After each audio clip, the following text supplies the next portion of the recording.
Thank you so much. Good afternoon. Thank you very much for joining us for this evaluation session. This really is meant to be a conversation between us as coaches, as organizers, and you, the audience, you attendees. You'll probably hear from us as well. We have our questions or observations, but ultimately, it would be great to hear from you. What is it that you think you've seen, you've heard enough of? Was there something that you would like to explore more? What are the questions, the suggestions for us, the insights that you would like to share so that we know how to make our symposium better next year? Tomorrow is another day, and you're certainly welcome to join us for tomorrow. But today's format, we had the keynote speaker, that we had 2 breakout sessions, then we have the panel, and we have one final breakout session in the afternoon that just ended at 3 o'clock. If you have attended the whole day, we are very grateful. I tell you, for us, it's been quite an adventure. But as we just heard from Susie, who's running the technology aspect from Fresno City College, the things went quite smoothly. We didn't have any major tech hiccups, tech-oriented problems. So again, we are just very happy the way the symposium is working. The question that we would have for you is what about the content? What about again your observations, your insights? We would certainly appreciate your comments. And yeah, you can type those, of course, yeah, in the chat, or you can raise your hand and speak to us.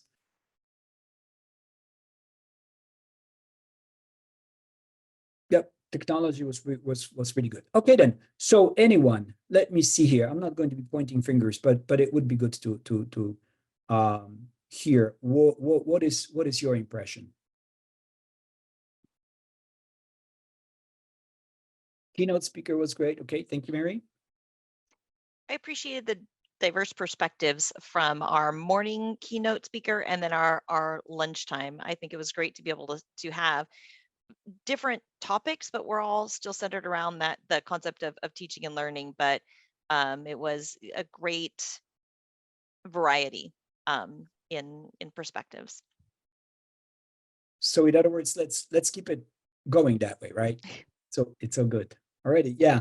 You know, I tell you, the way this works is that I normally you know, I like to do a lot of research, a lot of reading. So I read those, you know, higher education magazines like Inside Higher Ed and Chronicle of Higher Education, and then, you know, whatever else that's on education that I see in the Atlantic, the New Yorker.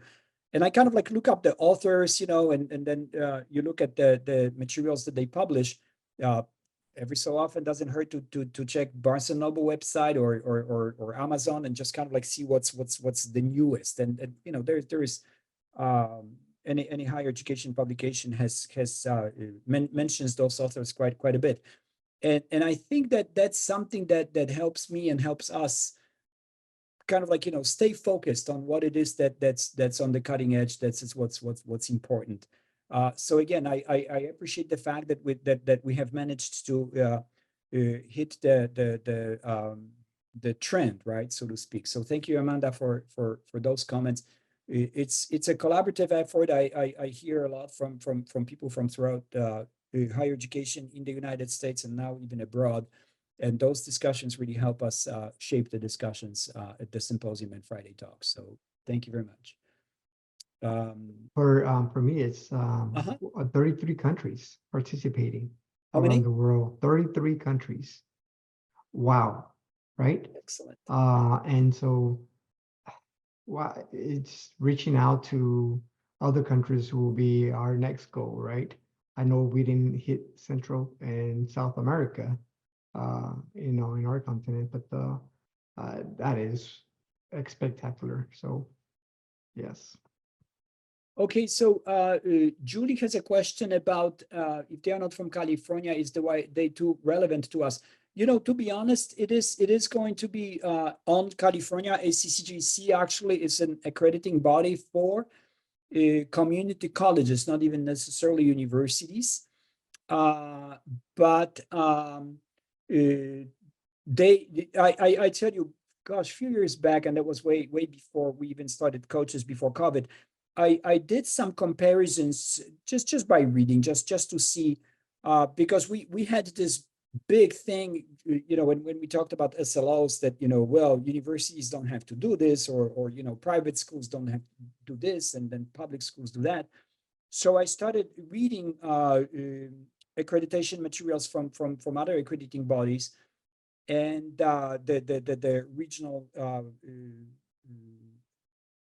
federally recognized governing accreditation agencies.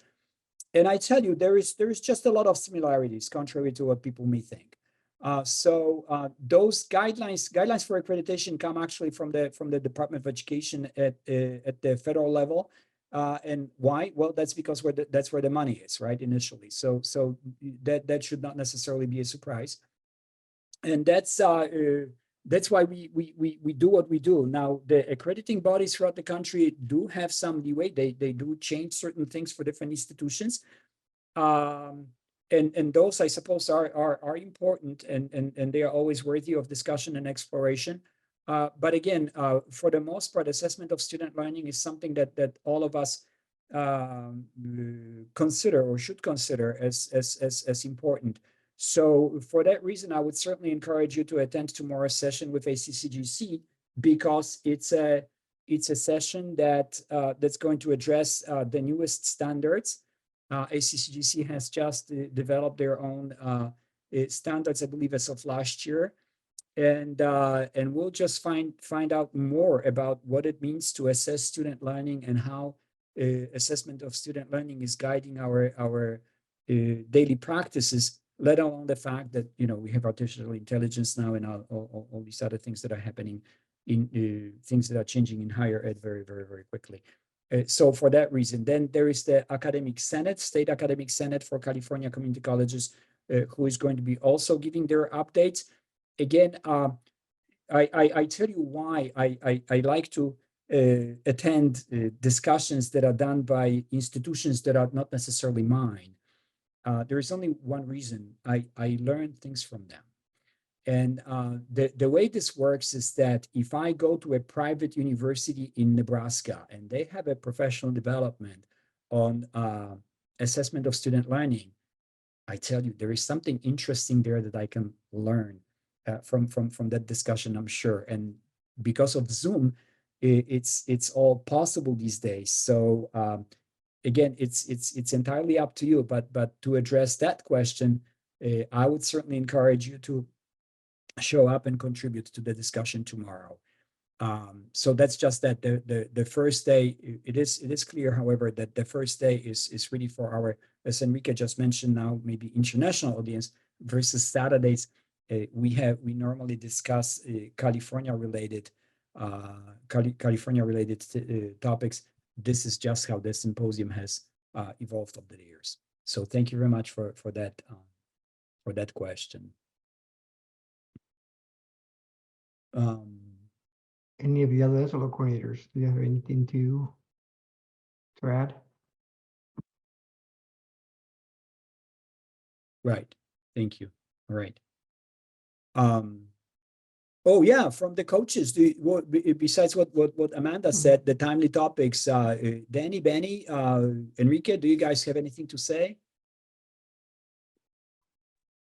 I thought today was great. I think that the Zoom format just makes things very seamless in a way. I think that, a few years into using Zoom now, I think we're getting a lot better at how to, put on events with minimal disruptions, minimal issues. And truly, this is part of our new normal, right? It is coming, the pandemic's no longer here, but we have tools like Zoom that allow us to meet like this. And I think it's fantastic. It's a great way to archive meetings, and literally the world can come to this event.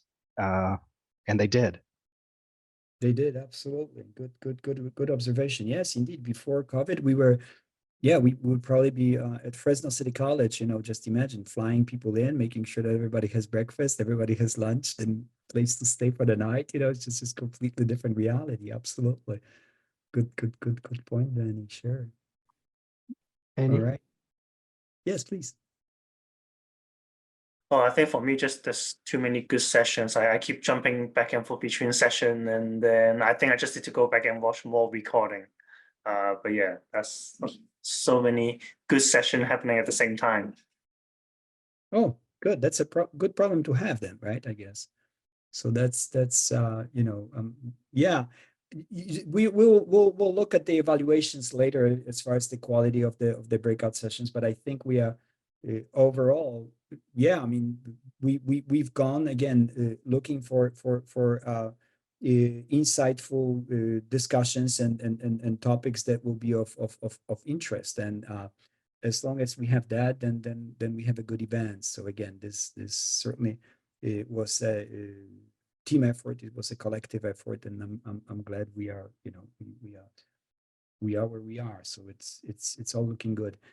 Is there anything that you think we could change, make it differently as far as the schedule or the number of speakers? Or I kind of like the we used to have 4 or 5 people for the panel, but I think that sticking with 2 made a lot of sense this year. They didn't, they were really complementary, kind of like, fusing the discussion, following each other's topics. It wasn't, sort of like all over the map. I thought it worked out just fine. And then yeah, we'll see what happens tomorrow.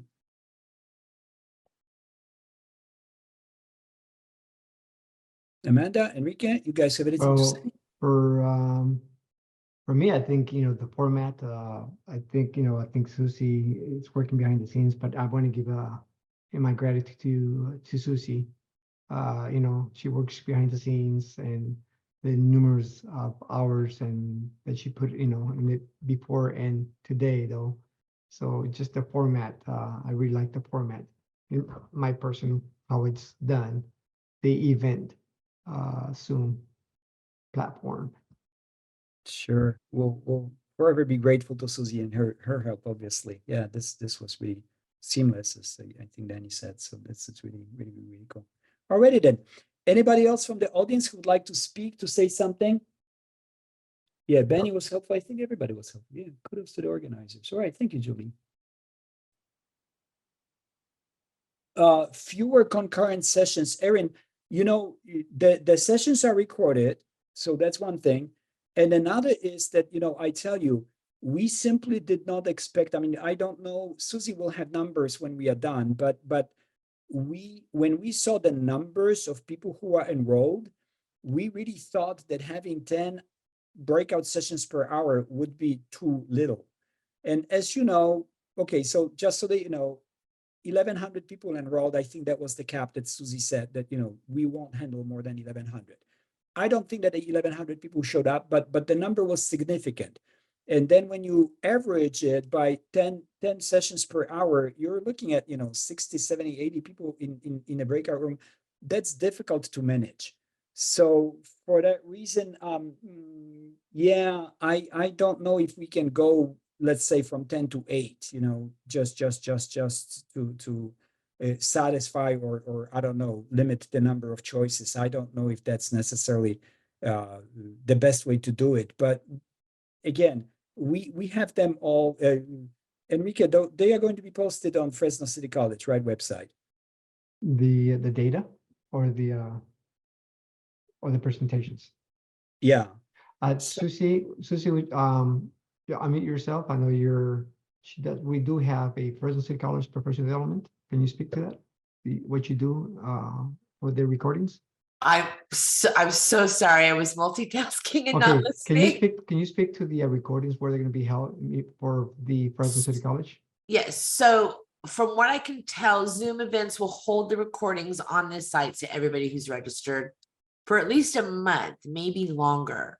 Oh. Eventually, I will download them all from my Zoom account and upload them to the professional development at Fresno City College website. But that's going to be a while. I still have a whole flex day I need to get up first. I've got 11 videos I got to get up, and now I've got another 33 to put up. So we're talking about a 3-month period. I'll get them up as quick as I can. But I mean, I've got 2 events happening today, so this is the only thing I'm doing. The other thing, yeah, I'll drop the link to the website into the chat right now. And I just wanted to tell you, I was putting in the chat, we had 747 people show up today total, and that's about a 66% attendance rate out of 1,125, which is pretty good. Thank you, Susie. In addition, we will have the coaches, either Amanda, someone, can you put the link? We'll have the recordings also posted in the coaches website. We have the 8th, 9th, 10th, and this will be the 11th annual SLO Symposium. So the recordings will be there too. So you have 2 locations where you can look at the recordings. Thank you, Amanda, for the putting the link.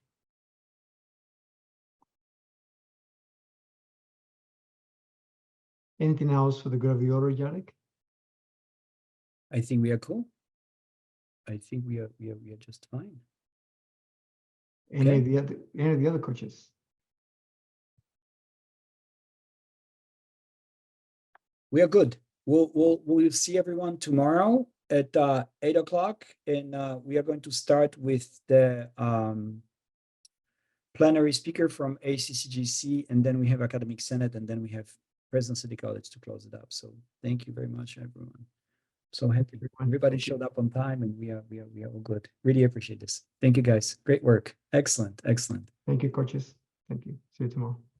Take care, guys.